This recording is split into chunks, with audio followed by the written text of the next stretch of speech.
Punjabi radio 'ਚ ਵੈਸੇ ਸੁਣ ਰਹੇ ਸਾਰੇ ਸਰੋਤਿਆਂ ਨੂੰ ਬਲਵਿੰਦਰ ਕੌਰ ਵੱਲੋਂ ਪਿਆਰ ਭਰੀ ਸਤਿ ਸ਼੍ਰੀ ਅਕਾਲ। ਤੇ ਜੀ ਪ੍ਰੋਗਰਾਮ ਖਬਰ ਤੇ ਨਜ਼ਰ ਦੇ ਵਿੱਚ ਕੁਛ ਖਬਰਾਂ ਤੇ ਚਰਚਾ ਕਰਾਂਗੇ। ਬਲਤੇਜ ਪੰਨੂ ਹੋਰਾਂ ਦੇ ਨਾਲ ਸਾਡੇ ਨਾਲ ਜੁੜਨਗੇ ਬਲਤੇਜ ਪੰਨੂ ਜੀ। ਖਬਰਾਂ ਤੋਂ ਪਹਿਲਾਂ ਧੰਨਵਾਦ ਕਰਨਾ ਚਾਹੁੰਦੇ ਸਾਡੇ ਸਪੋਂਸਰਸ ਜਿਨ੍ਹਾਂ ਨੇ ਇਸ ਪ੍ਰੋਗਰਾਮ ਨੂੰ ਸਪੋਂਸਰ ਕੀਤਾ। ਆਪ ਸਭ ਤੱਕ ਪਹੁੰਚਾਇਆ ਜੀ ਸ਼ਿਕਾਗੋ ਪੀਜ਼ਾ ਵਿਦ ਟਵਿਸਟ, ਜਿਨ੍ਹਾਂ ਤੋਂ ਹਰ ਇੱਕ ਤਰ੍ਹਾਂ ਦਾ ਪੀਜ਼ਾ ਤੁਸੀਂ ਆਰਡਰ ਕਰ ਸਕਦੇ ਹੋ। ਇਹਨਾਂ ਦੀਆਂ ਮਠਿਆਈਆਂ ਦਾ ਸਵਾਦ ਵੀ ਦੇ ਸਕਦੇ ਹੋ। ਪੀਜ਼ਾ ਆਰਡਰ ਕਰਨ ਦੇ ਲਈ ਤੁਸੀਂ ਵਿਜ਼ਿਟ ਕਰ ਸਕਦੇ ਹੋ www.chicagopizzatwist.com। 10% ਆਫ ਲੈਣ ਲਈ ਕੋਡ ਵਰਤ ਸਕਦੇ ਹੋ 1313। ਖਾਲਸਾ ਇੰਸ਼ੋਰੈਂਸ ਏਜੰਸੀ ਵਾਲੇ ਜਿਨ੍ਹਾਂ ਤੋਂ ਹਰ ਇੱਕ ਤਰ੍ਹਾਂ ਦੀ ਇੰਸ਼ੋਰੈਂਸ ਕਰਵਾ ਸਕਦੇ ਹੋ। 4082722500। ਗੁਰਦੀਪ ਸਿੰਘ ਵਿਰਦੀ ਕਲੋਵਸ, ਸਤਨਾਮ ਸਿੰਘ ਸ਼ੇਰਗਿੱਲ ਸਲਮਾ, ਬਹਾਦਰ ਸਿੰਘ ਗਿੱਲ ਫੌਲਰ ਤੋਂ, ਰਣਵੀਰ ਸਿੰਘ ਰਾਣਾ, ਸੁਰਿੰਦਰ ਸਿੰਘ ਚੌਹਾਨ, ਸਤਨਾਮ ਸਿੰਘ, ਸੁਲੱਖਣ ਸਿੰਘ ਜੀ ਬੇਕਰਸਫੀਲ ਤੋਂ, ਗੁਰਵੀਰ ਸਿੰਘ ਬਰਾੜ ਫਰੈਜ਼ਨੋ ਤੋਂ। ਬਹੁਤ ਬਹੁਤ ਧੰਨਵਾਦ ਕਰਦੇ ਹਾਂ। ਪ੍ਰੋਗਰਾਮ ਨੂੰ ਸਪੋਂਸਰ ਕੀਤਾ, ਸਭ ਤੱਕ ਪਹੁੰਚਾਇਆ ਜੀ। ਸਾਡੇ ਨਾਲ ਜੁੜ ਚੁੱਕੇ ਨੇ ਬਲਤੇਜ ਪੰਨੂ ਜੀ। ਸਤਿ ਸ਼੍ਰੀ ਅਕਾਲ, ਸਵਾਗਤ ਹੈ ਜੀ। ਧੰਨਵਾਦ ਜੀ, ਬਹੁਤ ਮਿਹਰਬਾਨੀ। ਹਾਂ, ਤੇ ਗੱਲ ਕਰਦੇ ਹਾਂ ਅੰਮ੍ਰਿਤਸਰ ਦੇ ਮੈਂਬਰ ਪਾਰਲੀਮੈਂਟ ਦੀ ਦਿੱਤੀ ਹੋਈ ਗ੍ਰਾਂਟ ਚਰਚਾ ਦਾ ਵਿਸ਼ਾ ਬਣੀ। ਐਕਚੁਅਲੀ ਜੀ ਹੈ ਕਿ ਜਿਹੜੀਆਂ ਗ੍ਰਾਂਟ ਨੇ 5 ਕਰੋੜ ਰੁਪਈਆ ਜਿਹੜੀ ਹੈ ਜੀ ਕਿਸੇ ਵੀ ਮੈਂਬਰ ਪਾਰਲੀਮੈਂਟ ਨੂੰ ਮਿਲਦੀ ਆ, ਤੇ ਉਹਨੇ ਉਹ ਜਿਹੜੀ ਹੈ ਜੀ ਉਹ ਲਾ ਕੇ ਉਦੋਂ ਬਾਅਦ ਜਿਹੜਾ ਜੀ ਦੱਸਣਾ ਹੁੰਦਾ ਸਾਰਾ ਕਿ ਇਹ ਲੱਗ ਗਈ, ਤੇ ਫਿਰ ਉਹਦਾ ਅਗਲਾ ਜਿਹੜਾ ਜੀ ਉਹ 5 ਕਰੋੜ ਰੁਪਈਆ ਜਿਹੜਾ ਉਹ ਆਉਂਦਾ। ਤੇ ਤੁਸੀਂ ਇਹ ਕਹਿ ਲਓ ਕਿ ਇਹ ਜਿਹੜੀ ਗ੍ਰਾਂਟ ਹੈ ਉਹਨੇ ਆਪਣੇ ਹਲਕੇ ਦੇ ਵਿੱਚ ਸਾਰੀ ਦੀ ਸਾਰੀ ਜਿਹੜੀ ਉਹ ਦੇਣੀ ਹੁੰਦੀ ਆ। ਕੁਛ ਉਹਦੇ ਕੋਲੇ ਪਾਰਟ ਹੁੰਦਾ ਹੈ ਕਿ 25 ਲੱਖ ਰੁਪਈਆ ਤਕਰੀਬਨ ਉਹ ਆਪਣੇ ਹਲਕੇ ਤੋਂ ਬਾਹਰ ਜੇ ਚਾਹੇ ਤਾਂ ਉਹ ਦੇ ਸਕਦਾ ਹੈ ਲੋਕਾਂ ਦੀ ਭਲਾਈ ਦੇ ਵਾਸਤੇ। ਔਰ ਇਹ ਜਿਹੜਾ ਜੀ ਤੁਸੀਂ ਕਹਿ ਸਕਦੇ ਹੋ ਕਿ ਜੇ ਲੋਕਾਂ ਦੀ ਭਲਾਈ ਦੇ ਵਾਸਤੇ ਉਹਨੇ ਦੇਣਾ ਤੇ ਉਹ ਹੋਣਾ ਚਾਹੀਦਾ ਕਿ ਆਮ ਲੋਕਾਂ ਦੇ ਵਾਸਤੇ ਖਰਚ ਹੋਵੇ। ਹੁਣ ਜਿੱਥੋਂ ਇਹ ਅਸਲ ਦੇ ਵਿੱਚ ਚਰਚਾ ਜਿਹੜੀ ਹੈ ਜੀ ਉਹ ਛਿੜ ਗਈ ਉਹ ਇਹ ਆ ਕਿ ਗੁਰਜੀਤ ਸਿੰਘ ਔਜਲਾ ਜਿਹੜੇ ਮੈਂਬਰ ਪਾਰਲੀਮੈਂਟ ਅੰਮ੍ਰਿਤਸਰ ਤੋਂ ਨੇ, ਉਹਨਾਂ ਨੇ ਜਿਹੜਾ MP ਲੈਂਡ ਫੰਡ ਜਿਹੜਾ ਜੀ ਉਹ ਆਉਂਦਾ ਉਹਦੇ ਵਾਸਤੇ ਕੀਤਾ ਕੀ ਆ ਜੀ 25 ਲੱਖ ਰੁਪਏ ਦੀ ਜਿਹੜੀ ਆ ਉਹ ਗ੍ਰਾਂਟ ਦੇ ਦਿੱਤੀ ਇੱਕ ਗੋਲਫ ਕਲੱਬ ਨੂੰ, ਜਿਹੜਾ ਕਿ ਗੋਲਫ ਕਲੱਬ ਇੱਥੇ ਚੰਡੀਗੜ੍ਹ ਦੇ ਵਿੱਚ ਜਿਹੜਾ ਜੀ ਉਹ ਪੈਂਦਾ। ਉਹ ਕਹਿੰਦੇ ਆ ਕਿ ਜਿਹੜਾ ਇਹ ਗੋਲਫ ਕਲੱਬ ਆ ਇੱਥੇ ਕਿਉਂਕਿ ਸਾਬਕਾ ਜਿਹੜੇ ਫੌਜੀ ਆ ਜੀ ਜਾਂ ਸਾਬਕਾ ਫੌਜ ਦੇ ਆਫਿਸਰ ਆ ਉਹ ਇੱਥੇ ਗੋਲਫ ਖੇਡਦੇ ਆ, ਜਿਹੜੇ ਕਿ ਵੱਖ-ਵੱਖ ਲੜਾਈਆਂ ਦੇ ਵਿੱਚ ਇਹਨਾਂ ਨੇ ਹਿੱਸਾ ਲਿਆ ਹੋਇਆ। ਇਸ ਕਰਕੇ ਉਹਨਾਂ ਨੇ ਇਹ ਗ੍ਰਾਂਟ ਜਿਹੜੀ ਆ ਜੀ ਇਸ ਗੋਲਫ ਕਲੱਬ ਨੂੰ ਦਿੱਤੀ ਆ।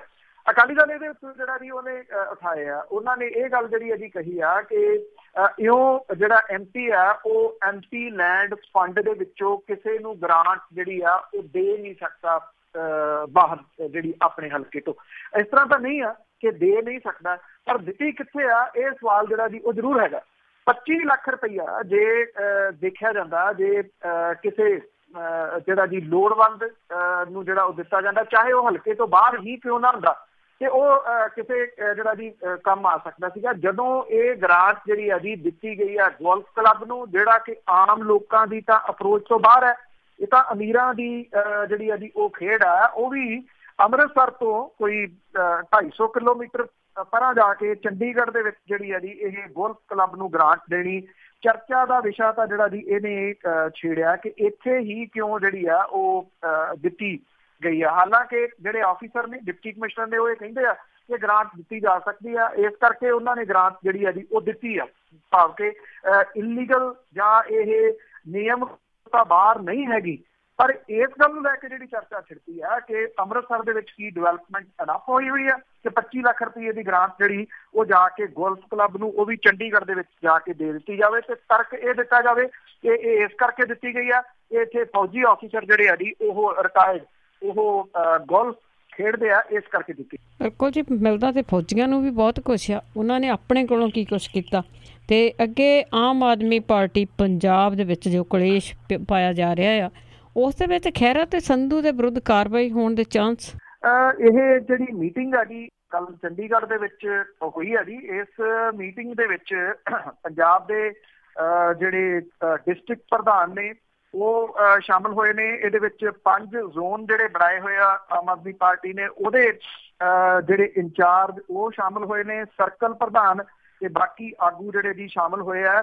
ਇਸ ਮੀਟਿੰਗ ਦੇ ਵਿੱਚ 5 ਜ਼ਿਲ੍ਹਿਆਂ ਦੇ ਪ੍ਰਧਾਨ ਸ਼ਾਮਲ ਨਹੀਂ ਸਨ, ਬਾਕੀ ਜਿਹੜੇ ਡਿਸਟ੍ਰਿਕਟ ਦੇ ਪ੍ਰਧਾਨ ਉਹ ਹੈਗੇ ਸੀਗੇ।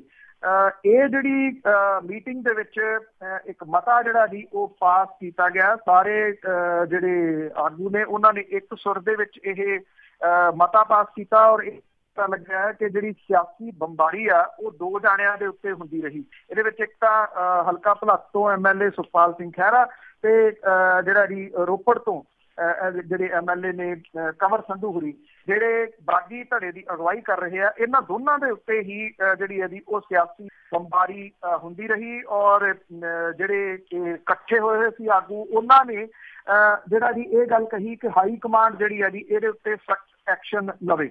ਇਹਦੇ ਵਿੱਚ ਇੱਕ ਮਤਾ ਜਿਹੜਾ ਦੀ ਮੀਟਿੰਗ ਦੇ ਵਿੱਚ ਪਾਸ ਕੀਤਾ ਗਿਆ ਸਰਬਸੰਮਤੀ ਦੇ ਨਾਲ ਔਰ ਇਹ ਗੱਲ ਜਿਹੜੀ ਹੈ ਕਹੀ ਗਈ ਆ ਹਾਈ ਕਮਾਂਡ ਨੂੰ ਕਿ ਪਾਰਟੀ ਤੋੜਨ ਦੀਆਂ ਜਿਹੜੀਆਂ ਕੀਤੀਆਂ ਜਾ ਰਹੀਆਂ ਨੇ ਉਹਦੇ ਕਰਕੇ ਪਾਰਟੀ ਜਿਹੜੀ ਐਕਸ਼ਨ ਲਵੇ ਸੁਖਪਾਲ ਸਿੰਘ ਖਹਿਰਾ ਤੇ ਕੰਵਰ ਸੰਧੂ ਹੋਰਾਂ ਦੇ ਉੱਤੇ। ਹੁਣ ਇਹ ਤਕਰੀਬਨ ਲੱਗ ਰਿਹਾ ਜੀ ਕਿ ਹਾਈ ਕਮਾਂਡ ਜਿਹੜੀ ਆ ਉਹ ਇਸ ਮਸਲੇ ਦੇ ਉੱਤੇ ਕੋਈ ਨਾ ਕੋਈ ਐਕਸ਼ਨ ਲੈ ਸਕਦੀ ਹੈ, ਕਿਉਂਕਿ ਇੱਥੋਂ ਮਤਾ ਜਿਹੜਾ ਜੀ ਉਹ ਚਲੇ ਗਿਆ ਪਾਸ ਹੋ ਕੇ। ਉਧਰ ਇਸ ਮੀਟਿੰਗ ਦੇ ਵਿੱਚ ਕੁਝ ਜਿਹੜੇ ਅਹਿਮ ਫੈਸਲੇ ਆ ਉਹ ਕੀਤੇ ਗਏ ਆ ਕਿ 13 ਅਗਸਤ ਨੂੰ ਜਿਹੜੀ ਲੀਡਰਸ਼ਿਪ ਦੀ ਜਲੰਧਰ ਦੇ ਵਿੱਚ ਮੀਟਿੰਗ ਸੱਦੀ ਗਈ ਸੀ ਉਹ ਮੁਲਤਵੀ ਕਰ ਦਿੱਤੀ ਗਈ ਆ। 15 ਅਗਸਤ ਸ਼ੁਰੂ ਦੇ ਵਿੱਚ ਜਿਹੜਾ ਸ਼ਹੀਦੀ ਦਿਨ ਆ ਉੱਥੇ ਪਹੁੰਚਣ ਦਾ ਫੈਸਲਾ ਤਾਂ ਕੀਤਾ ਗਿਆ ਔਰ ਪਰ ਉੱਥੇ ਜਿਹੜਾ ਪਹਿਲਾਂ ਲਾਈ ਜਾਂਦੀ ਸੀਗੀ ਕਾਨਫਰੰਸ ਸਟੇਜ ਵਗੈਰਾ ਉਹ ਨਹੀਂ ਲਾਈ ਜਾਊਗੀ। ਇਹ ਗੱਲ ਜਿਹੜੀ ਜੀ ਉਹ ਕਹੀ ਗਈ ਆ। ਇਹ ਕਿਹਾ ਗਿਆ ਜੀ ਕਿ 26 ਅਗਸਤ ਨੂੰ ਬਾਬਾ ਬਕਾਲਾ ਦੇ ਵਿੱਚ ਰੱਖੜ ਪੁੰਨਿਆ ਦੇ ਮੌਕੇ ਦੇ ਉੱਤੇ ਕਾਨਫਰੰਸ ਜਿਹੜੀ ਆ ਉਹ ਕੀਤੀ ਜਾਊਗੀ। ਇਹ ਜਿਹੜਾ ਜੀ ਕਿਹਾ ਗਿਆ ਕਿ ਜਿਹੜੇ ਇਹਨਾਂ ਦੇ ਉੱਤੇ ਤੁਰੰਤ 2 ਜਾਣਿਆਂ ਦੇ ਉੱਤੇ ਕਾਰਵਾਈ ਜਿਹੜੀ ਉਹ ਕੀਤੀ ਜਾਵੇ। ਇਹ ਜਿਹੜੀ ਹਾਈ ਕਮਾਂਡ ਹੈ ਉਹਨੂੰ ਲਿਖਿਆ ਗਿਆ, ਜਿਨ੍ਹਾਂ ਨੇ 6 ਜਿਹੜੇ ਵਿਧਾਇਕ ਆ ਉਹਨਾਂ ਨੂੰ ਵਰਗਲਾਇਆ ਇਸ ਮੀਟਿੰਗ ਦੇ ਜਿਹੜਾ ਜੀ ਉਹ ਅਨੁਸਾਰ। ਇਹਦੇ ਨਾਲ ਤਕਰੀਬਨ ਇਹ ਜਿਹੜਾ ਜੀ ਲੱਗ ਰਿਹਾ ਹੈ ਕਿ ਜਿਹੜੇ ਸਮਝੌਤੇ ਵਾਲੇ ਯਤਨ ਸੀਗੇ ਕਿ ਨਾ ਇਹ ਬਣ ਜਾਣ ਪਾਰਟੀ ਜਿਹੜੀ ਹੈ ਜੀ ਉਹ ਨਾ ਟੁੱਟੇ, ਉਹ ਲੱਗਦਾ ਹੈ ਕਿ ਹਾਲ ਦੀ ਘੜੀ ਉਹ ਖਤਮ ਹੋਣ ਜਿਹੜਾ ਜੀ ਉਹ ਜਾ ਰਹੇ ਆ। ਹਾਈ ਕਮਾਂਡ ਜਿਹੜੀ ਹੈ ਜੀ ਇਹਨਾਂ ਦੇ ਉੱਤੇ ਐਕਸ਼ਨ ਲੈਂਦੀ ਆ 2 ਜਾਣਿਆਂ ਦੇ ਉੱਤੇ ਤਾਂ ਹੋਊਗਾ ਕੀ ਐਕਸ਼ਨ, ਇਹ ਵੀ ਸਵਾਲ ਹੈ। ਵੈਸੇ ਸਸਪੈਂਡ ਜਿਹੜਾ ਜੀ ਉਹ ਹੋ ਸਕਦਾ। ਸਸਪੈਂਡ ਦੇ ਨਾਲ ਇਹ ਜਿਹੜਾ ਹੋ ਜਾਂਦਾ ਕਿ ਜਿਹੜਾ ਵਿੱਤ ਹੈ ਉਹ ਉਹਨਾਂ ਦੇ ਉੱਤੇ ਲਾਗੂ ਰਹਿੰਦਾ।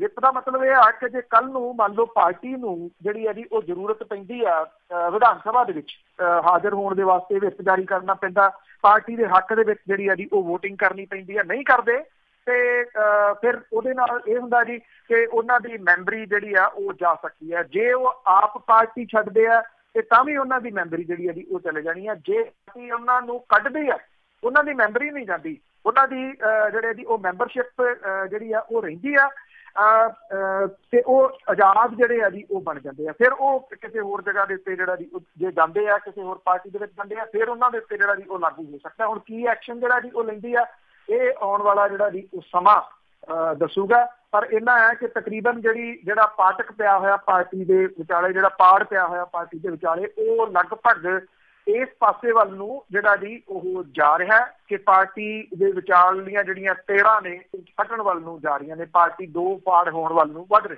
ਬਿਲਕੁਲ ਜੀ, ਕਾਫੀ ਟਾਈਮ ਤੋਂ ਦੇਖਦੇ ਆਏ ਆ, ਸੋਚਦੇ ਪੰਜਾਬ ਦਾ ਬਣੂਗਾ ਕੀ ਇਸ ਤਰ੍ਹਾਂ ਪਾਰਟੀ ਦੇ ਵਿੱਚੋਂ ਪਾਰਟੀ ਨਿਕਲਦੀ ਜਾਂਦੀ, ਪਾਰਟੀ ਦੇ ਵਿੱਚੋਂ ਪਾਰਟੀ ਨਿਕਲਦੀ ਜਾਂਦੀ ਆ। ਅਤੇ ਅੱਗੇ ਗੱਲ ਕਰਦੇ ਇੱਕ ਬੱਚੇ ਦੇ ਰੋਣ ਕਰਕੇ ਭਾਰਤੀ ਅਫਸਰ ਸੀਗਾ ਉਸ ਦੇ ਪਰਿਵਾਰ ਨੂੰ ਜਹਾਜ਼ ਵਿੱਚ ਲਾਇਆ ਗਿਆ। ਬ੍ਰਿਟਿਸ਼ ਏਅਰਵੇਜ਼ ਦੀ ਜਿਹੜੀ ਹੈ ਜੀ ਉਹ ਘਟਨਾ ਦੱਸੀ ਜਾ ਰਹੀ ਆ ਕਿ ਭਾਰਤ ਦੀ ਸਰਕਾਰ ਦਾ ਇੱਕ ਸੀਨੀਅਰ ਅਧਿਕਾਰੀ ਜਿਹੜਾ ਸੀਗਾ ਜੀ ਉਹਨੇ ਬ੍ਰਿਟਿਸ਼ ਏਅਰਵੇਜ਼ ਦੇ ਸਟਾਫ ਦੇ ਉੱਤੇ ਵਿਤਕਰਾ ਕਰਨ ਤੇ ਅੱਖੜ ਵਿਹਾਰ ਕਰਨ ਦਾ ਦੋਸ਼ ਜਿਹੜਾ ਜੀ ਉਹ ਲਾਇਆ। ਉਹਨੇ ਪਿਛਲੇ ਮਹੀਨੇ ਦੀ ਟੇਕ ਆਫ ਤੋਂ ਪਹਿਲਾਂ ਉਹਦੇ ਪਰਿਵਾਰ ਨੂੰ ਜਹਾਜ਼ ਦੇ ਵਿੱਚੋਂ ਲਾਹ ਦਿੱਤਾ ਸੀਗਾ ਕਿਉਂਕਿ ਉਹਨਾਂ ਦਾ 3 ਸਾਲਾਂ ਦਾ ਜਿਹੜਾ ਬੱਚਾ ਸੀਗਾ ਉਹ ਰੋਣ ਲੱਗ ਪਿਆ ਸੀਗਾ। ਇਹ AP ਪਾਠਕ ਹੈ ਆਫਿਸਰ, ਉਹਨੇ ਜਿਹੜੇ ਸ਼ਹਿਰੀ ਹਵਾਬਾਜ਼ੀ ਮੰਤਰੀ ਆ ਸੁਰੇਸ਼ ਪ੍ਰਭੂ, ਉਹਨੂੰ ਚਿੱਠੀ ਲਿਖ ਕੇ ਜਿਹੜਾ ਜੀ ਉਹ ਦੋਸ਼ ਲਾਇਆ ਕਿ ਉਹਨਾਂ ਦੇ ਪਿੱਛੇ ਬੈਠੇ ਇੱਕ ਹੋਰ ਭਾਰਤੀ ਪਰਿਵਾਰ ਨੂੰ ਵੀ ਜਹਾਜ਼ ਦੇ ਵਿੱਚੋਂ ਉਤਾਰ ਦਿੱਤਾ ਗਿਆ ਕਿਉਂਕਿ ਉਹਨਾਂ ਨੇ ਬੱਚੇ ਨੂੰ ਚੁੱਪ ਕਰਾਉਣ ਦੇ ਵਾਸਤੇ ਬਿਸਕੁਟ ਦੇਣ ਦੀ ਪੇਸ਼ਕਸ਼ ਜਿਹੜੀ ਹੈ ਜੀ ਉਹ ਕੀਤੀ। 23 ਜੁਲਾਈ ਦੀ ਜਿਹੜੀ ਜੀ ਉਹ ਘਟਨਾ ਦੱਸੀ ਜਾ ਰਹੀ ਆ। ਇਹਨੇ ਇਹ ਗੱਲ ਕਹੀ ਆ ਕਿ ਜਿਹੜਾ ਬ੍ਰਿਟਿਸ਼ ਏਅਰਵੇਜ਼ ਦਾ ਜਹਾਜ਼ ਸੀਗਾ ਇਹਨੂੰ ਮੋੜ ਕੇ ਜਿਹੜਾ ਸੀਗਾ ਜੀ ਉਹ ਪਟੜੀ ਦੇ ਉੱਤੇ ਲਿਆਂਦਾ ਗਿਆ, ਜਿੱਥੇ ਸੁਰੱਖਿਆ ਅਮਲੇ ਨੇ ਉਹਨਾਂ ਦੇ ਬੋਰਡਿੰਗ ਪਾਸ ਲੈ ਲਏ। ਕਸਟਮਰ ਕੇਅਰ ਸਰਵਿਸ ਮੈਨੇਜਰ ਨੇ ਉਹਨਾਂ ਨੂੰ ਜਹਾਜ਼ ਤੋਂ ਉਤਾਰਨ ਦਾ ਕੋਈ ਕਾਰਨ ਨਹੀਂ ਦੱਸਿਆ, ਨਾ ਮੈਨੇਜਮੈਂਟ ਨੇ ਸ਼ਿਕਾਇਤ ਦਰਜ ਕਰਾਉਣ ਦੇ ਬਾਵਜੂਦ ਕੋਈ ਕਾਰਵਾਈ ਕੀਤੀ। ਇਹ ਬੰਦੇ ਨੇ ਕਿਹਾ ਹੈ ਕਿ ਉਹਨਾਂ ਨੂੰ ਜਿਹੜੇ ਸੀਗੇ ਜੀ ਟਿਕਟਾਂ ਦੁਬਾਰਾ ਜਿਹੜੀਆਂ ਜੀ ਉਹ ਖਰਚ ਕਰਕੇ ਨਵੀਆਂ ਲੈ ਕੇ ਬਰਲਿਨ ਦੇ ਵਿੱਚ ਜਿਹੜਾ ਸੀਗਾ ਜੀ ਉਹ ਖਰਚਾ ਕਰਕੇ ਉਹਨਾਂ ਨੂੰ ਬਰਲਿਨ ਦੇ ਵਿੱਚ ਰੁਕਣਾ ਜਿਹੜਾ ਸੀਗਾ ਉਹ ਪਿਆ। ਦੂਜੇ ਪਾਸੇ ਭਾਰਤੀ ਪਰਿਵਾਰ ਨੂੰ ਅਗਲੇ ਦਿਨ ਦੀ ਟਿਕਟ ਜਿਹੜੀ ਸੀ ਉਹ ਦਿੱਤੀ ਗਈ। ਉਹ ਕਹਿੰਦੇ ਹੋਟਲ ਵਗੈਰਾ ਦਾ ਖਰਚਾ ਸਿਰੋਂ ਕਰਨਾ ਪਿਆ। ਜਿਹੜਾ ਇਹ ਦੱਸਦਾ ਕਿ 에ਅਰਲਾਈਨ ਦੇ ਇੱਕ ਜਿਹੜਾ ਮੇਲ ਮੈਂਬਰ ਸੀਗਾ ਉਹਦੇ ਵਤੀਰੇ ਤੋਂ ਡਰ ਕੇ ਉਹਦਾ ਬੱਚਾ ਜਿਹੜਾ ਸੀਗਾ ਜੀ ਉਹਦੀ ਚ ਰੋਣ ਲੱਗ ਪਿਆ। ਬੱਚੇ ਦੀ ਜਿਹੜੀ ਮਦਰ ਸੀ ਤੇ ਉਹਦੇ ਪਿੱਛੇ ਬੈਠੇ ਇੱਕ ਫੈਮਿਲੀ ਨੇ ਉਸ ਬੱਚੇ ਨੂੰ ਚੁੱਪ ਕਰਾਉਣ ਦੇ ਵਾਸਤੇ ਪੂਰੀ ਜਿਹੜੀ ਸੀ ਉਹ ਵਾਹ ਲਾਈ। ਸਟਾਫ ਮੈਂਬਰ ਮੁੜ ਕੇ ਆਇਆ, ਉਹਨੇ ਬੱਚੇ ਨੂੰ ਝਿੜਕ ਕੇ ਕਿਹਾ ਕਿ ਉਹ ਚੁੱਪ ਕਰਕੇ ਬਹਿ ਜਾਵੇ, ਨਹੀਂ ਤਾਂ ਉਹਨੂੰ ਖਿੜਕੀ ਦੇ ਵਿੱਚੋਂ ਬਾਹਰ ਸੁੱਟ ਦਿੱਤਾ ਜਾਊਗਾ। ਉਹ ਕਹਿੰਦਾ ਕਿ ਇਸ ਤਰ੍ਹਾਂ ਦਾ ਥ੍ਰੈਟ ਜਿਹੜਾ ਜੀ ਉਹ ਕੀਤਾ। ਜਦੋਂ ਕਿ ਦੂਜੇ ਪਾਸੇ ਜਿਹੜੀ ਬ੍ਰਿਟਿਸ਼ ਏਅਰਵੇਜ਼ ਹੈ ਜਿਹੜਾ ਸਪੋਕਸਮੈਨ ਹੈ ਉਹ ਇਹ ਕਹਿੰਦਾ ਕਿ ਅਸੀਂ ਇਸ ਤਰ੍ਹਾਂ ਦੇ ਜਿਹੜੇ ਦਾਅਵੇ ਆ ਉਹਨੂੰ ਜਿਹੜਾ ਉਹ ਸੀਰੀਅਸਲੀ ਲੈਂਦੇ ਆ ਕਿ ਕਿਸੇ ਕਿਸਮ ਦਾ ਵਿਤਕਰਾ ਜਿਹੜਾ ਜੀ ਉਹ ਨਾ ਕੀਤਾ ਜਾਵੇ। ਉਹਨਾਂ ਨੇ ਕਿਹਾ ਕਿ ਅਸੀਂ ਇਹਦੀ ਪੂਰੀ ਜਾਂਚ ਜਿਹੜੀ ਆ ਉਹ ਕਰਵਾਵਾਂਗੇ। ਇਹ ਵੀ ਉਹਨਾਂ ਨੇ ਕਿਹਾ ਕਿ ਇਹ ਸੁਰੱਖਿਆ ਨੇਮ ਹੈ ਕਿ ਟੇਕ ਆਫ ਵੇਲੇ ਮੁਸਾਫਰ ਸੀਟ ਦੇ ਉੱਤੇ ਬੈਠਣ ਤੇ ਆਪਣੀਆਂ ਸੀਟ ਬੈਲਟਾਂ ਜਿਹੜੀਆਂ ਜੀ ਉਹ ਬੰਨਣ। ਹੋ ਸਕਦਾ ਹੈ ਕਿ ਉਸ ਟਾਈਮ ਟੇਕ ਆਫ ਦੇ ਸਮੇਂ ਦੇ ਉੱਤੇ ਇਹ ਬੱਚੇ ਨੂੰ ਚੁੱਪ ਕਰਾਉਣ ਦੇ ਕਰਕੇ ਜਿਹੜਾ ਜੀ ਉਹ ਸੀਟਾਂ ਦੇ ਉੱਤੇ ਨਾ ਬਹਿ ਰਹੇ ਹੋਣ ਜਾਂ ਕੋਈ ਤਲਖ ਕਲਾਮੀ ਜਿਹੜੀ ਆ ਜੀ ਉਹ ਹੋਈ ਹੋਵੇ। ਇਹ ਕਿਉਂਕਿ ਇਹਨੇ ਜਿਹੜੀ ਸ਼ਿਕਾਇਤ ਕੀਤੀ ਹੈ, ਸ਼ਿਕਾਇਤਕਰਤਾ ਨੇ ਇੱਕ ਪਾਸੇ ਜਿਹੜੀ ਹੈ ਜੀ ਉਹ ਗੱਲ ਕਰਨੀ ਹੁੰਦੀ ਹੈ। ਇੰਨੀ ਇੱਕ ਬੱਚੇ ਦੇ ਰੋਣ ਦੇ ਉੱਤੇ ਕੋਈ ਏਅਰਲਾਈਨ ਜਿਹੜੀ ਹੈ ਜੀ ਉਹ ਲਾ ਦੇਵੇ, ਇਹ ਵੈਸੇ ਇੱਕਦਮ ਜਿਹੜਾ ਦੇਖਿਆ ਇਹ ਗੱਲ ਹਲਕ ਤੋਂ ਹੇਠਾਂ ਤਾਂ ਉਤਰਦੀ ਨਹੀਂ ਗਈ। ਹੋ ਸਕਦਾ ਕਿ ਇਹਦਾ ਦੂਜਾ ਪੱਖ ਵੀ ਹੋਵੇ। ਬਿਲਕੁਲ ਜੀ, ਨਿਕਲਿਆ ਬਾਹਰ। ਤੇ ਅੱਗੇ ਟ੍ਰਿਪਲ ਤਲਾਕ ਦੇ ਮਾਮਲੇ ਦੀ ਕਾਫੀ ਚਰਚਾ ਰਹੀ ਆ, ਉਸ ਦੇ ਵਿੱਚ ਕੇਂਦਰ ਸਰਕਾਰ ਨੇ ਕੁਝ ਕੁ ਤਰਮੀਮਾਂ ਕੀਤੀਆਂ। ਬਿਲਕੁਲ ਜੀ, ਇਹ ਐਕਚੁਅਲੀ ਇਹ ਹੈ ਕਿਉਂਕਿ ਰਾਜ ਸਭਾ ਤੋਂ ਇਹ ਰਹਿ ਗਿਆ ਸੀਗਾ ਜੀ। ਹੁਣ ਸਰਕਾਰ ਜਿਹੜੀ ਆ ਉਹ ਕੋਸ਼ਿਸ਼ ਕਰ ਰਹੀ ਹੈ ਕਿ ਇਹ ਜਿਹੜਾ ਜੀ ਲਿਆਂਦਾ ਜਾਵੇ ਫੇਰ, ਕਿਉਂਕਿ ਇਹ ਲੈਣਾ ਚਾਹੁੰਦੀ ਹੈ ਜੀ ਜੇ ਲਾਹਾ ਜਿਹੜਾ ਜੀ ਸਿਆਸਤ ਦੇ ਵਿੱਚ ਬਿਨਾਂ ਕਿਸੇ ਸ਼ੱਕ ਦੇ ਜੀ ਆਉਂਦੀਆਂ ਜਿਹੜੀਆਂ ਲੋਕ ਸਭਾ ਦੀਆਂ ਚੋਣਾਂ ਨੇ ਉਹਦੇ ਵਿੱਚ ਟ੍ਰਿਪਲ ਤਲਾਕ ਦੀ ਪ੍ਰਥਾ ਜਿਹੜੀ ਹੈ ਜੀ ਉਹਨੂੰ ਗੈਰ ਕਾਨੂੰਨੀ ਕਰਾਰ ਦੇਣ ਸੰਬੰਧੀ ਜਿਹੜੀ ਤਜਵੀਜ਼ਤ ਕਾਨੂੰਨ ਹੈ ਉਹਦੇ ਦੁਰਵਰਤੋਂ ਦੇ ਜਿਹੜੇ ਕੁਝ ਤੌਖਲੇ ਖੜੇ ਕੀਤੇ ਜਾ ਰਹੇ ਆ, ਉਹਦੇ ਵਾਸਤੇ ਇਹਦੇ ਵਿੱਚ ਕੁਝ ਬਚਾਅ ਪ੍ਰਬੰਧ ਸ਼ਾਮਲ ਜਿਹੜੇ ਉਹ ਕੀਤੇ ਗਏ ਆ। ਇਹਦੇ ਵਿੱਚ ਜਿਹੜਾ ਮੁਲਜ਼ਮ ਹੈ ਉਹਨੂੰ ਮੁਕੱਦਮੇ ਤੋਂ ਪਹਿਲਾਂ ਜ਼ਮਾਨਤ ਦੇਣ ਦੀ ਗੱਲ ਜਿਹੜੀ ਹੈ ਜੀ ਉਹ ਕੀਤੀ ਗਈ ਆ। ਜਿਹੜਾ ਪਹਿਲਾਂ ਕਾਨੂੰਨ ਲਿਆਂਦਾ ਗਿਆ ਸੀ ਉਹਦੇ ਤਹਿਤ ਤੀਹਰਾ ਤਲਾਕ ਦੇਣ ਵਾਲੇ ਜਿਹੜਾ ਮੁਸਲਿਮ ਪਤੀ ਆ ਉਹਨੂੰ 3 ਸਾਲ ਕੈਦ ਦੀ ਸਜ਼ਾ ਜਿਹੜੀ ਹੈ ਜੀ ਉਹ ਦਿੱਤੀ ਜਾ ਸਕਦੀ। ਇਹ ਨਾਨ ਬੇਲੇਬਲ ਸੀਗਾ, ਇਹਨੂੰ ਹੁਣ ਬੇਲੇਬਲ ਜਿਹੜਾ ਜੀ ਉਹ ਕੀਤਾ ਜਾ ਰਿਹਾ। ਕਾਨੂੰਨ ਮੰਤਰੀ ਨੇ ਇਹ ਗੱਲ ਕਹੀ ਹੈ ਕਿ ਦੁਰਵਰਤੋਂ ਦੇ ਤੌਖਲੇ ਜਿਹੜੇ ਆ ਜੀ ਉਹਦੇ ਕਰਕੇ ਕੇਂਦਰੀ ਕੈਬਨਿਟ ਨੇ ਮੁਸਲਿਮ ਮਹਿਲਾ ਵਿਆਹ ਜਿਹੜਾ ਅਧਿਕਾਰ ਹੈ ਉਹਦੇ ਵਿੱਚ 3 ਸੋਧਾਂ ਨੂੰ ਪ੍ਰਵਾਨਗੀ ਦਿੱਤੀ ਹੈ। ਇਹਨੂੰ ਲੋਕ ਸਭਾ ਦੇ ਵੱਲੋਂ ਪਾਸ ਕੀਤਾ ਜਾ ਚੁੱਕਾ ਹੈ, ਰਾਜ ਸਭਾ ਨੇ ਅਜੇ ਮਨਜ਼ੂਰੀ ਜਿਹੜੀ ਹੈ ਜੀ ਉਹ ਦੇਣੀ ਆ। ਅੱਜ ਇਹ ਮੌਨਸੂਨ ਸੈਸ਼ਨ ਦਾ ਆਖਰੀ ਦਿਨ ਹੈ ਜੀ ਔਰ ਸਰਕਾਰ ਦੇ ਵੱਲੋਂ ਸੋਧਿਆ ਹੋਇਆ ਬਿੱਲ ਰਾਜ ਸਭਾ ਦੇ ਵਿੱਚ ਪੇਸ਼ ਕੀਤਾ ਜਾ ਸਕਦਾ ਹੈ। ਬਾਅਦ ਦੇ ਵਿੱਚ ਇਹਨੂੰ ਸੋਧਾਂ ਪਾਸ ਕਰਾਉਣ ਦੇ ਵਾਸਤੇ ਮੁੜ ਕੇ ਲੋਕ ਸਭਾ ਦੇ ਮੂਹਰੇ ਜਿਹੜਾ ਜੀ ਉਹ ਰੱਖਿਆ ਜਾਊਗਾ। ਗੈਰ ਜ਼ਮਾਨਤੀ ਇਹ ਰਹੂਗਾ, ਪਰ ਮੁਲਜ਼ਮ ਮੁਕੱਦਮੇ ਦੀ ਕਾਰਵਾਈ ਸ਼ੁਰੂ ਹੋਣ ਤੋਂ ਪਹਿਲਾਂ ਵੀ ਅਦਾਲਤ ਤੋਂ ਜ਼ਮਾਨਤ ਜਿਹੜੀ ਹੈ ਜੀ ਉਹ ਮੰਗ ਸਕੂਗਾ। ਇਹ ਪਹਿਲਾਂ ਨਾਨ ਬੇਲੇਬਲ ਕਾਨੂੰਨ ਦੇ ਤਹਿਤ ਪੁਲਿਸ ਜਿਹੜੀ ਹੈ ਜੀ ਉਹ ਇਹਦੇ ਵੱਲੋਂ ਥਾਣੇ ਦੇ ਵਿੱਚ ਜ਼ਮਾਨਤ ਨਹੀਂ ਜਿਹੜੀ ਉਹ ਦਿੱਤੀ ਜਾ ਸਕਦੀ। ਜਿਸ ਦੇ ਵੱਲੋਂ ਅਦਾਲਤ ਦੇ ਵਿੱਚ ਜਿਹੜੀ ਪਤਨੀ ਹੈ ਉਹਦਾ ਪੱਖ ਸੁਣਨ ਤੋਂ ਬਾਅਦ ਜ਼ਮਾਨਤ ਦੇਣ ਦੇ ਵਾਸਤੇ ਜਿਹੜਾ ਜੀ ਉਹ ਫੈਸਲਾ ਕੀਤਾ ਜਾਊਗਾ। ਇਹ ਵੀ ਦੱਸਿਆ ਜਾ ਰਿਹਾ ਕਿ ਮੈਜਿਸਟਰੇਟ ਦੇ ਵੱਲੋਂ ਜ਼ਮਾਨਤ ਉਦੋਂ ਦਿੱਤੀ ਜਾਊਗੀ ਜੇ ਮੁਲਜ਼ਮ ਬਿੱਲ ਦੇ ਵਿੱਚ ਤੈਅ ਮੁਆਵਜ਼ਾ ਰਕਮ ਜਿਹੜਾ ਜੀ ਉਹ ਆਪਣੀ ਪਤਨੀ ਨੂੰ ਦੇਊਗਾ। ਸੋ ਇਹ ਕੁਝ ਤਰਮੀਮਾਂ ਜਿਹੜੀਆਂ ਜੀ ਇਹਦੇ ਵਿੱਚ ਸ਼ਾਮਲ ਕੀਤੀਆਂ ਜਾ ਰਹੀਆਂ ਨੇ ਜੀ। ਤੇ ਅੱਗੇ ਆਪਾਂ ਬੀਬੀ ਭੱਠਲ ਦੀ ਗੱਲ ਕਰਦੇ ਹਾਂ। ਬੜੇ ਸਾਲਾਂ ਤੋਂ ਸੁਣਦੇ ਆਏ ਬੀਬੀ ਭੱਠਲ ਦੀ ਕੋਠੀ ਦਾ ਰੌਲਾ, ਤੇ ਹੁਣ ਇਹ ਆ ਕਿ ਬੀਬੀ ਭੱਠਲ ਪੁਰਾਣੀ ਕੋਠੀ 'ਚ ਹੀ ਰਹੂਗੀ। ਦੇਖੋ ਜੀ, ਮੈਂ ਇੱਕ ਦਿਨ ਪ੍ਰਮੋਸ਼ਨ ਤੇ ਡਿਮੋਸ਼ਨ ਦੀ ਗੱਲ ਜਿਹੜੀ ਦੀ ਉਹ ਕੀਤੀ ਸੀਗੀ ਕਿ ਉਹਦੇ ਮੰਤਰੀ ਰਹੇ ਨੇ ਜੀ ਪਟਿਆਲਾ ਤੋਂ, ਉਹਨਾਂ ਨੂੰ ਉਹਨਾਂ ਦੇ ਜਿਹੜੇ ਮਿਲਣ ਵਾਲੇ ਆ ਉਹ ਮੰਤਰੀ ਜੀ ਕਹਿ ਕੇ ਕੈਬਨਿਟ ਮੰਤਰੀ ਰਹੇ ਨੇ, ਫਾਈਨੈਂਸ ਮਿਨਿਸਟਰ ਵੀ ਰਹੇ ਪੰਜਾਬ ਦੇ, ਜਿਹੜਾ ਦੂਜੇ ਨੰਬਰ ਦਾ ਅਹੁਦਾ ਹੁੰਦਾ। ਮੁੜ ਕੇ ਉਹਨਾਂ ਨੇ ਚੋਣ ਇਸ ਵਾਰੀ ਉਹਨਾਂ ਨੂੰ ਨਹੀਂ ਲੜਾਈ ਗਈ ਤੇ ਉਹਨਾਂ ਨੂੰ ਚੇਅਰਮੈਨ ਜਿਹੜਾ ਦੀ ਉਹ ਲਾਇਆ ਗਿਆ। ਤੇ ਹੁਣ ਕੈਬਨਿਟ ਮੰਤਰੀ ਜਦੋਂ ਚੇਅਰਮੈਨ ਅਖਵਾਵੇ ਤੇ ਫਿਰ ਇਹਨੂੰ ਪ੍ਰਮੋਸ਼ਨ ਤਾਂ ਨਹੀਂ ਨਾ ਕਹਿ ਸਕਦੇ, ਇਹ ਡਿਮੋਸ਼ਨ ਹੈ। ਸਾਬਕਾ ਮੁੱਖ ਮੰਤਰੀ ਜਿਹੜੇ ਜੀ ਉਹਨਾਂ ਦੇ ਵਾਸਤੇ ਵੀ ਏਦਾਂ ਦੀ ਘੁਣਤਰ ਲੱਭੀ ਗਈ ਤੇ ਉਹਨਾਂ ਨੂੰ ਪੰਜਾਬ ਰਾਜ ਯੋਜਨਾ ਬੋਰਡ ਦੇ ਵਾਈਸ ਚੇਅਰਪਰਸਨ ਜਿਹੜਾ ਜੀ ਉਹ ਲਾਇਆ ਗਿਆ ਰਜਿੰਦਰ ਕੌਰ ਭੱਠਲ ਹੋਰਾਂ ਨੂੰ। ਮੁੱਖ ਮੰਤਰੀ ਦਾ ਉਹਦਾ ਸਭ ਤੋਂ ਫਿਕਰਲਾ ਉਹਦਾ ਉੱਥੇ ਜਿਹੜਾ ਵਿਅਕਤੀ ਰਿਹਾ ਹੋਵੇ ਉਹਨੂੰ ਬੱਸ ਕਰ ਦੇਣੀ ਚਾਹੀਦੀ ਹੈ ਜੀ, ਇੱਕ ਲੈਵਲ ਦੇ ਉੱਤੇ ਆ ਕੇ ਬੱਸ ਕਰ ਦੇਣੀ ਚਾਹੀਦੀ ਹੈ। ਪਰ ਕੁਰਸੀ, ਪਾਵਰ, ਤਾਕਤ ਜਿਹੜੀ ਹੈ ਜੀ ਇਹ ਕਿੱਥੇ ਬੱਸ ਕਰਨ ਦਿੰਦੀਆਂ ਨੇ।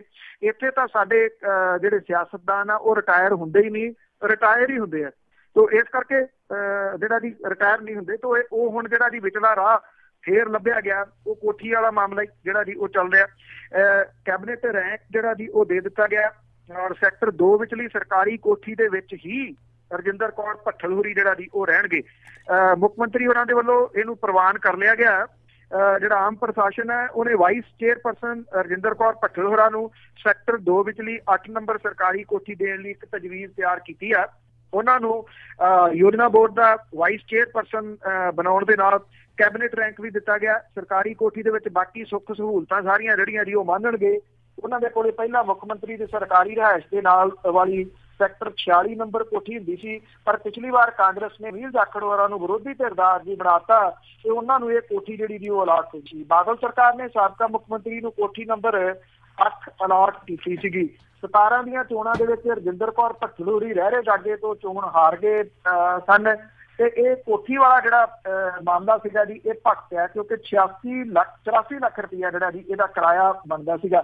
ਉਹਨੂੰ ਬਚਾਉਣ ਦੀ ਖਾਤਰ ਇਹ ਸਾਰਾ ਕੁਛ ਜਿਹੜਾ ਜੀ ਉਹ ਕੀਤਾ ਗਿਆ। ਉਹਨਾਂ ਨੂੰ ਚੇਅਰਪਰਸਨ ਲਾਇਆ ਗਿਆ, ਕੈਬਨਿਟ ਮੰਤਰੀ ਦਾ ਰੈਂਕ ਜਿਹੜਾ ਜੀ ਉਹ ਦਿੱਤਾ ਗਿਆ ਔਰ ਇਹ ਰੈਂਕ ਤੋਂ ਜਿਹੜਾ ਜੀ ਬਾਅਦ ਹੁਣ ਉਹ ਕੋਠੀ ਦੇ ਵਿੱਚ ਟਿਕੇ ਰਹਿਣਗੇ। 84 ਲੱਖ ਰੁਪਇਆ ਜਿਹੜਾ ਜੀ ਉਹ ਸਰਕਾਰ ਭਰੂਗੀ। ਸਰਕਾਰ ਕਾਹਦਾ ਭਰੂਗੀ ਜੀ? ਲੋਕ ਭਰਨਗੇ, ਜਿਹੜੇ ਟੈਕਸ ਪੇਡ ਨੇ ਉਹਨਾਂ ਦੇ ਪੈਸੇ ਦੇ ਵਿੱਚੋਂ ਇਹ ਜਿਹੜਾ ਜੀ ਕਿਰਾਇਆ ਭਰ ਦਿੱਤਾ ਜਾਊਗਾ। ਇੱਕ ਗੱਲ ਜ਼ਰੂਰ ਪੁੱਛਾਂਗੇ ਕਿ ਸਾਨੂੰ ਬਹੁਤਾ ਜ਼ਿਆਦਾ ਨਹੀਂ ਪਤਾ ਇੱਥੇ ਦੀ ਇੰਡੀਆ ਦੀ ਪੋਲੀਟਿਕਸ ਦਾ। ਜਦੋਂ ਇਹ ਅਹੁਦਿਆਂ ਤੋਂ ਉੱਤਰ ਜਾਂਦੇ ਆ, ਹਾਰ ਜਾਂਦੇ ਆ, ਇਹਨਾਂ ਨੂੰ ਭੱਤੇ ਵੀ ਮਿਲਦੇ ਰਹਿੰਦੇ ਆ, ਇਹਨਾਂ ਨੂੰ ਪੈਨਸ਼ਨਾਂ ਵੀ ਲੱਗਦੀਆਂ, ਕੀ ਉਹਦੇ ਵਿੱਚੋਂ ਨਹੀਂ ਇਹ ਖਰਚਾ ਕਰਦੇ ਆਪਣਾ? ਦੇਖੋ ਸਭ ਕੁਛ ਮਿਲਦਾ। ਜਿਹੜੇ ਕਿਰਾਇਆ ਹੈ ਜੀ ਉਹ ਵੀ ਜੇ ਕਿਰਾਏ ਦੇ ਉੱਤੇ ਕੋਈ ਰਹਿੰਦਾ ਤੇ ਉਹ ਕੋਠੀ ਜਿਹੜੀ ਮੰਨ ਲਓ ਸਰਕਾਰੀ ਕੋਠੀ ਹੈ ਜੀ, ਜਿਹੜਾ ਤੁਹਾਡਾ ਸਵਾਲ ਹੈ, ਉਹ ਪਹਿਲਾਂ ਤਾਂ ਜਿੰਨੀ ਦੇਰ ਤੱਕ ਤਾਂ ਉਹਦੇ ਦੇ ਉੱਤੇ ਰਹਿੰਦੇ ਆ ਜੀ ਉਹ ਸਰਕਾਰ ਦੇ ਵੱਲੋਂ ਹੁੰਦੀ ਆ। ਮੁੜ ਕੇ ਜਿਹੜਾ ਜੀ ਇਹ ਆ ਕਿ ਜਦੋਂ ਉਹ ਨਹੀਂ ਰਹਿੰਦਾ ਤੇ ਫਿਰ ਉਹਨੂੰ ਜਿਹੜਾ ਜੀ ਕਿਰਾਇਆ ਦੇਣਾ ਪੈਂਦਾ। ਹੁਣ ਜਿੱਦਾਂ ਸਾਬਕਾ ਮੁੱਖ ਮੰਤਰੀ ਹੈ ਜੀ, ਸਾਬਕਾ ਮੁੱਖ ਮੰਤਰੀ ਨੂੰ ਬਹੁਤ ਸਾਰੇ ਭੱਤੇ ਮਿਲਦੇ ਆ ਬਿਨਾਂ ਕਿਸੇ ਸ਼ੱਕ ਦੇ। ਜਿਹੜਾ ਤੁਹਾਡਾ ਸਵਾਲ ਹੈ ਜੀ ਉਹ ਰਜਿੰਦਰ ਕੌਰ ਭੱਠਲ ਹੋਰਾਂ ਨੂੰ ਉਹ ਭੱਤੇ ਮਿਲ ਰਹੇ ਆ। ਉਹ ਭੱਤੇ ਤਾਂ ਵੱਖਰੇ ਤੌਰ ਦੇ ਉੱਤੇ ਜਿਹੜਾ ਜੀ ਉਹ ਲੈ ਰਹੇ ਆ, ਪਰ ਜਿਹੜੀ ਕੋਠੀ ਕਿਉਂਕਿ ਉਹਨਾਂ ਨੂੰ ਖਾਲੀ ਕਰਨੀ ਬਣਦੀ ਸੀ ਨਾ ਜੀ, ਉਹਨਾਂ ਨੇ ਖਾਲੀ ਨਹੀਂ ਕੀਤੀ। ਜੇ ਰਹੀ ਇਹ ਮਾਮਲਾ ਅਦਾਲਤ ਚਲ ਗਿਆ, ਅਦਾਲਤ ਕਹਿੰਦੀ ਜੇ ਤੁਸੀਂ ਕੋਠੀ ਖਾਲੀ ਨਹੀਂ ਕੀਤੀ ਤਾਂ ਉਹਦਾ ਇੰਨਾ ਕਿਰਾਇਆ ਬਣਦਾ, ਉਹ ਜਿਹੜਾ ਕਿਰਾਇਆ ਦਿਓ। ਉਹ ਕਿਰਾਇਆ ਦੇਣ ਦੇ ਵਾਸਤੇ ਭੱਤੇ ਤਾਂ ਲਏ ਹੋਏ ਆ ਜੀ। ਜਿਹੜੇ ਸਾਬਕਾ ਮੁੱਖ ਮੰਤਰੀ ਨੂੰ ਜਿੰਨੀਆਂ ਵੀ ਫੈਸਿਲਿਟੀਜ਼ ਮਿਲਦੀਆਂ ਨੇ ਉਹ ਸਾਰੀਆਂ ਉਹ ਅਵੇਲ ਕਰ ਰਹੇ ਆ, ਜਾਂ ਜਿੰਨੇ ਵੀ ਜਿਹੜੇ ਜੀ ਨਹੀਂ ਰਹਿੰਦੇ ਮੰਤਰੀ ਉਹ ਅਵੇਲ ਕਰਦੇ ਆ ਜੀ। ਪਰ ਦੂਜੇ ਪਾਸੇ ਤੋਂ ਜਿੰਨਾ ਉਹ ਕੱਢ ਸਕਦੇ ਆ ਪੈਸਾ ਕੱਢਦੇ ਆ। ਆਪਾਂ ਅਗਲੀ ਰਿਪੋਰਟ ਵੀ ਜਿਹੜਾ ਜੀ ਉਹ ਸਾਂਝਾ ਕਰਦੇ ਆ ਕਿ ਕਿਵੇਂ ਕੱਢਦੇ ਆ। ਜੀ ਬਿਲਕੁਲ। ਆਪਾਂ ਅੱਗੇ ਫਿਰ ਇਹਦੇ ਨਾਲ ਦਾ ਹੀ ਸਵਾਲ ਕਰਦੇ ਹਾਂ ਕਿ ਬੋਲਣ ਦੇ ਵਿੱਚ ਤਾਂ ਬਹੁਤ ਫਾੜੀ ਰਹੇ ਆ ਹਰਿੰਦਰ ਸਿੰਘ ਖਾਲਸਾ, ਪਰ ਭੱਤੇ ਲੈਣ ਦੇ ਵਿੱਚ ਬੜੇ ਮੋਹਰੀ ਰਹੇ ਆ। ਬਿਲਕੁਲ ਜੀ, ਇਹ ਉਹੀ ਜਿਹੜਾ ਤੁਹਾਡਾ ਸਵਾਲ ਹੈ ਇਹਦੇ ਵਿੱਚ ਬਹੁਤੇ ਜਿਹੜੇ ਜੀ ਉਹ ਜਵਾਬ ਹੈਗੇ ਆ। ਸੋ ਵੈਸੇ ਹਰਿੰਦਰ ਸਿੰਘ ਖਾਲਸਾ ਹੋਰੀ ਜੋ MP ਬਣੇ ਜੀ ਉਹ ਆਪਣੇ ਹਲਕੇ 'ਚ ਤਾਂ ਕਿਤੇ ਦਿਸੇ ਨਹੀਂ ਗਏ। ਕਿਸੇ ਨੇ ਉਹਨਾਂ ਨੂੰ ਪਾਰਲੀਮੈਂਟ ਦੇ ਵਿੱਚ ਬੈਠੇ ਹੋਏ ਦੇਖਿਆ ਹੋਵੇ, ਹਾਜ਼ਰੀ ਪੱਖੋਂ ਵੈਸੇ ਉਹ ਫਾਡੀ ਹੋਈ ਨੇ ਤਾਂ ਉਹ ਵੱਖਰੀ ਗੱਲ ਹੈ। ਪਿੱਛੇ ਜੇ ਉਹ ਦਿਸੇ ਸੀਗੇ ਪਾਰਲੀਮੈਂਟ ਦੇ ਵਿੱਚ ਤੇ ਕਿਸੇ ਨੇ ਸਟੇਟਸ ਫੇਸਬੁੱਕ ਦੇ ਉੱਤੇ ਪਾਇਆ ਸੀ, ਮੈਂ ਵੇਖਿਆ ਖਾਲਸਾ ਨੂੰ ਉਹ ਹੈਗੇ ਆ। ਇਹ ਕਿਉਂਕਿ ਉਹ ਦਿਸਦੇ ਵੀ ਘੱਟ ਨੇ, ਕੋਈ ਕੰਮ ਨਹੀਂ ਜਿਹੜਾ ਜੀ ਉਹ ਕੀਤਾ। TADA ਜਿਹੜਾ ਇਹਨਾਂ ਨੂੰ ਮਿਲਦਾ ਹੈ ਉਸ ਮਾਮਲੇ ਦੇ ਵਿੱਚ ਉਹ ਮੋਹਰੀ ਨੇ। ਜਿਹੜਾ ਮੈਂਬਰ ਪਾਰਲੀਮੈਂਟ ਹੈ ਜੀ ਉਹਨੂੰ 50,000 ਰੁਪਈਆ ਤਨਖਾਹ ਮਿਲਦੀ ਹੈ ਮਹੀਨੇ ਦੀ, 45,000 ਰੁਪਈਆ ਹਲਕਾ ਭੱਤਾ ਮਿਲਦਾ ਤੇ 15,000 ਰੁਪਏ ਦਫ਼ਤਰੀ ਭੱਤਾ ਜਿਹੜਾ ਜੀ ਉਹ ਮਿਲਦਾ। ਇਹ ਸਾਰਾ ਕੁਝ ਜਿਹੜਾ ਦਫ਼ਤਰ ਉਹਨਾਂ ਨੇ ਜਿਹੜਾ ਖੋਲ੍ਹਦੇ ਆ ਉਹਦੇ ਉੱਤੇ ਉਹਨਾਂ ਦਾ ਖਰਚਾ ਹੁੰਦਾ, ਜਾਂ ਬਾਕੀ ਜਿਹੜਾ ਜੀ ਉਹ ਲਾ ਕੇ 50,000 ਤਨਖਾਹ ਆ। ਬਾਕੀ ਭੱਤੇ ਜਿਹੜੇ ਆ ਜੀ ਉਹ ਕਿਹੜੇ ਹਿਸਾਬ ਦੇ ਨਾਲ ਲਏ ਜਾਂਦੇ ਆ ਇਹ ਕੁਛ ਨਹੀਂ ਜਿਹੜਾ ਜੀ ਉਹ ਪਤਾ। ਬਸ ਇਹੀ ਆ ਜਿਹਦਾ ਜਿੰਨਾ ਦਾ ਲੱਗ ਗਿਆ। ਕਿੰਨੇ ਲੈਂਦੇ ਆ? ਪੰਜਾਬ ਦੇ ਜਿਹੜੇ 2-3 ਸੰਸਦ ਮੈਂਬਰ ਨੇ ਉਹਨਾਂ ਨੇ ਤਾਂ ਹਵਾਈ ਸੇਵਾਵਾਂ ਵੀ ਪੂਰੀਆਂ ਜਿਹੜੀਆਂ ਜੀ ਉਹ ਮਾਰੀਆਂ।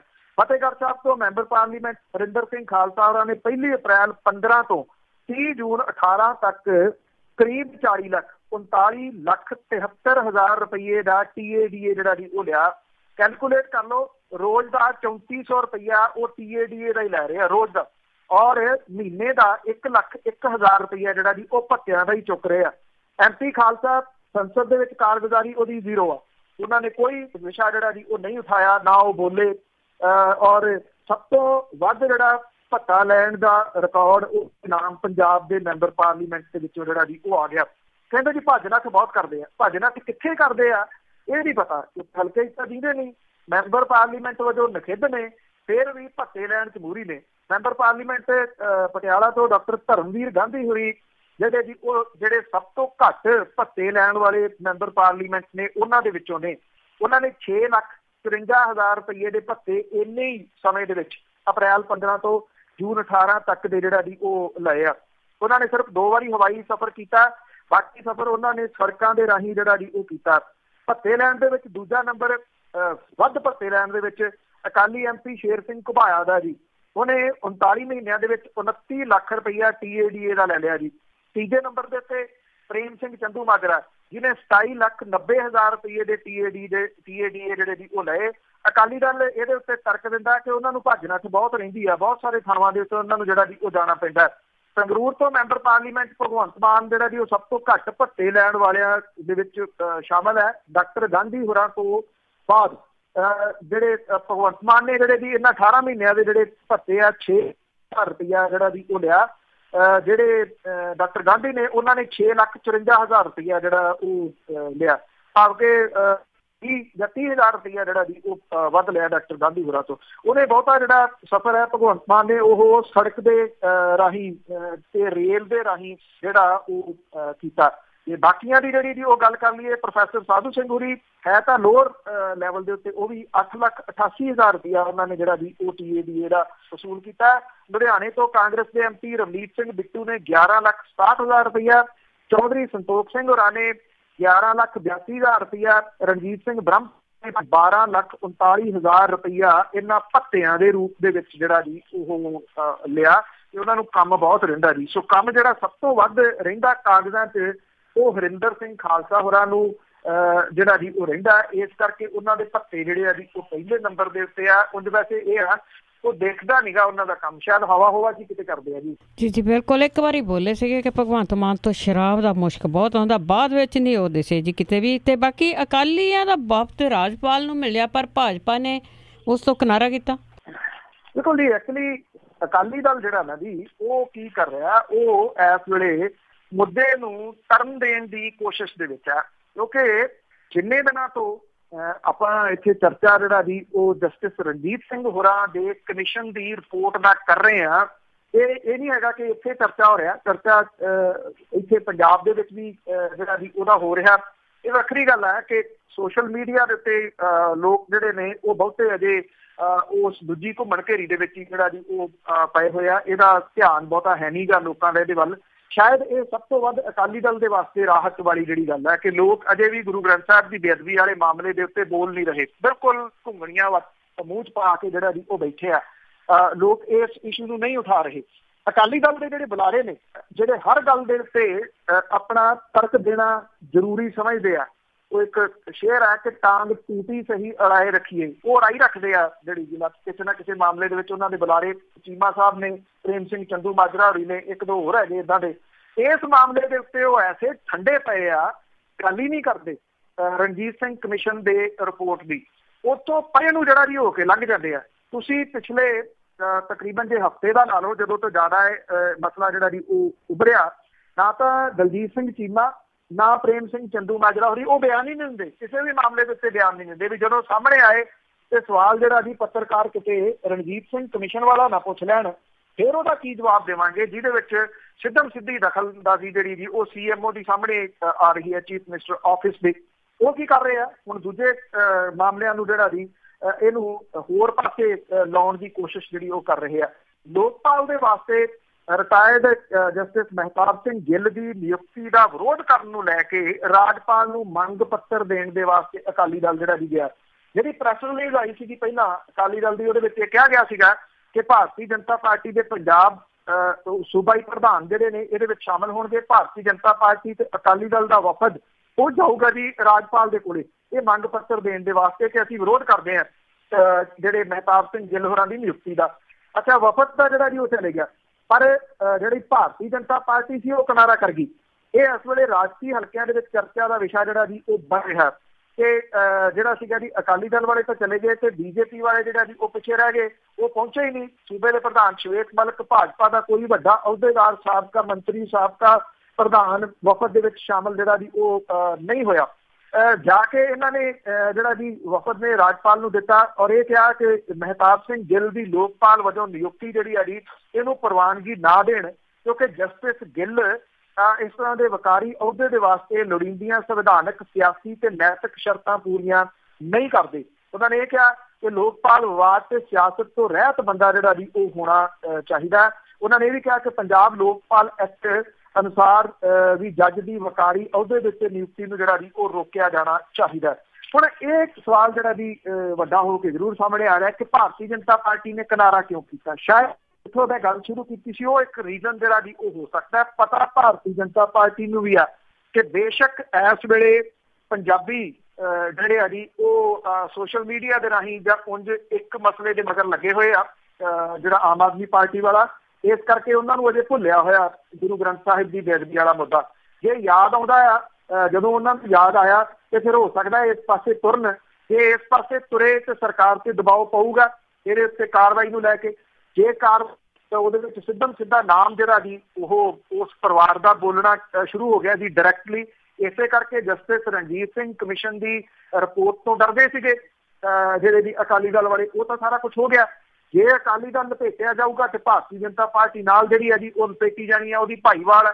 ਇਹਨੂੰ ਇਸ ਪੱਖੋਂ ਵੀ ਜਿਹੜਾ ਜੀ ਉਹ ਵੇਖਿਆ ਜਾ ਰਿਹਾ ਕਿ ਜਿਹਦੇ ਕਰਕੇ ਉਹਨਾਂ ਨੇ ਰਾਜਪਾਲ ਕੋਲੇ ਜਦੋਂ ਇਹ ਅਕਾਲੀ ਦਲ ਗਿਆ ਤੇ ਇਹਨਾਂ ਨੇ ਜਿਹੜਾ ਸੀਗਾ ਜੀ ਕਿਨਾਰਾ ਕਰ ਲਿਆ ਉਹਦੇ ਤੋਂ। ਹੁਣ ਇਹ ਲੋਕਾਂ ਦੇ ਉੱਤੇ ਜਿਹੜਾ ਜੀ ਉਹ ਡਿਪੈਂਡ ਹੈ। ਆਪਾਂ ਪਿਛਲੇ 2-3 ਦਿਨ ਤੋਂ ਜਿਹੜੀ ਜੀ ਗੱਲ ਕਰ ਰਹੇ ਹਾਂ, ਜੇ ਲੋਕ ਹੁਣ ਵੀ ਨਾ ਬੋਲੇ ਤੇ ਫਿਰ ਕੱਲ ਨੂੰ ਕੋਈ ਕਮ ਸੇ ਕਮ ਇਸ ਗੱਲ ਦੀ ਕਿ ਗੁਰੂ ਗ੍ਰੰਥ ਸਾਹਿਬ ਦੀ ਬੇਅਦਬੀ ਹੋਈ ਸੀਗੀ ਤੇ ਉਸ ਮਾਮਲੇ ਦੇ ਉੱਤੇ ਸਰਕਾਰ ਨੇ ਜਿਹੜਾ ਜੀ ਉਹ ਕੁਛ ਨਹੀਂ ਕੀਤਾ। ਸਰਕਾਰ ਨੇ ਕੁਛ ਨਹੀਂ ਕਰਨਾ ਜਿੰਨੀ ਦੇਰ ਤੱਕ ਇਹਦਾ ਦਬਾਅ ਜਿਹੜਾ ਜੀ ਉਹ ਨਾ ਬਣਿਆ। ਹੁਣ ਦੇਖਦੇ ਹਾਂ ਕਿੰਨੀ ਕੁ ਦੇਰ ਬਾਅਦ ਪੰਜਾਬੀ ਜਿਹੜੇ ਆ ਜੀ ਉਹ ਇਸ ਪਾਸੇ ਵੱਲ ਨੂੰ ਸੋਚਦੇ ਆ। ਬਿਲਕੁਲ ਜੀ, ਸਰਕਾਰਾਂ ਤੇ ਯੂ ਟਰਨ ਮਾਰ ਜਾਂਦੀਆਂ ਤੇ ਫਿਰ ਸ਼ਾਇਦ ਸਾਡੀ ਜ਼ਿੰਦਗੀ ਦੇ ਵਿੱਚ ਇਹਦਾ ਫੈਸਲਾ ਨਹੀਂ ਹੋਊਗਾ ਜਿਸ ਤਰ੍ਹਾਂ 1984 ਦੇ ਫੈਸਲੇ ਲਟਕ ਰਹੇ ਆ। ਤੇ ਅੱਗੇ ਬਲਵੰਤ ਸਿੰਘ ਰਾਮੂਵਾਲੀਆ ਦੀ ਗੱਲ ਕਰੀਏ, ਇੱਕ ਲੋਕ ਭਲਾਈ ਪਾਰਟੀ ਹੁੰਦੀ ਸੀਗੀ, ਉਹ ਤਾਂ ਉਹਨਾਂ ਨੇ ਮਰਜ ਕਰ ਦਿੱਤੀ ਅਕਾਲੀ ਦਲ ਦੇ ਵਿੱਚ। ਹੁਣ ਸਮਾਜਵਾਦੀ ਪਾਰਟੀ ਰਾਹੀਂ ਉਹਨਾਂ ਨੇ ਦਸਤਕ ਦਿੱਤੀ ਆ ਪੰਜਾਬ ਦੇ ਵਿੱਚ। ਬਿਲਕੁਲ ਜੀ, ਸਮਾਜਵਾਦੀ ਪਾਰਟੀ ਦੇ ਜਿਹੜੇ ਕੌਮੀ ਪ੍ਰਧਾਨ ਨੇ ਉੱਤਰ ਪ੍ਰਦੇਸ਼ ਦੇ ਸਾਬਕਾ ਮੁੱਖ ਮੰਤਰੀ ਅਖਿਲੇਸ਼ ਯਾਦਵ ਨੇ ਸਾਬਕਾ ਕੇਂਦਰੀ ਮੰਤਰੀ ਬਲਵੰਤ ਸਿੰਘ ਰਾਮੂਵਾਲੀਆ ਦੇ ਰਾਹੀਂ ਪੰਜਾਬ ਤੇ ਚੰਡੀਗੜ੍ਹ ਦੇ ਵਿੱਚ ਸਿਆਸੀ ਬੂਹਾ ਜਿਹੜਾ ਜੀ ਉਹ ਖੜਕਾਇਆ। ਅਖਿਲੇਸ਼ ਯਾਦਵ ਹੋਰਾਂ ਨੇ ਬਲਵੰਤ ਸਿੰਘ ਰਾਮੂਵਾਲੀਆ ਨੂੰ ਪੰਜਾਬ ਤੇ ਯੂਟੀ ਚੰਡੀਗੜ੍ਹ ਦਾ ਇੰਚਾਰਜ ਜਿਹੜਾ ਜੀ ਉਹ ਨਿਯੁਕਤ ਕਰਕੇ ਦੋਵਾਂ ਥਾਵਾਂ ਦੇ ਉੱਤੇ ਪਾਰਟੀ ਦੇ ਯੂਨਿਟ ਬਣਾ ਕੇ ਸਰਗਰਮੀਆਂ ਸ਼ੁਰੂ ਕਰਨ ਦੇ ਵਾਸਤੇ ਕਿਹਾ। ਇਹ ਲੱਗ ਰਿਹਾ ਕਿ ਉੱਤਰ ਪ੍ਰਦੇਸ਼ ਦੇ ਵਿੱਚ ਪਾਰਟੀ ਤੇ ਬਹੁਜਨ ਸਮਾਜ ਪਾਰਟੀ ਦੇ ਗੱਠਜੋੜ ਨੂੰ ਪੰਜਾਬ ਤੇ ਚੰਡੀਗੜ੍ਹ ਦੇ ਵਿੱਚ ਵਧਾਉਣ ਦੀ ਰਣਨੀਤੀ ਜਿਹੜੀ ਆ ਜੀ ਉਹ ਬਣਾਈ ਗਈ ਆ।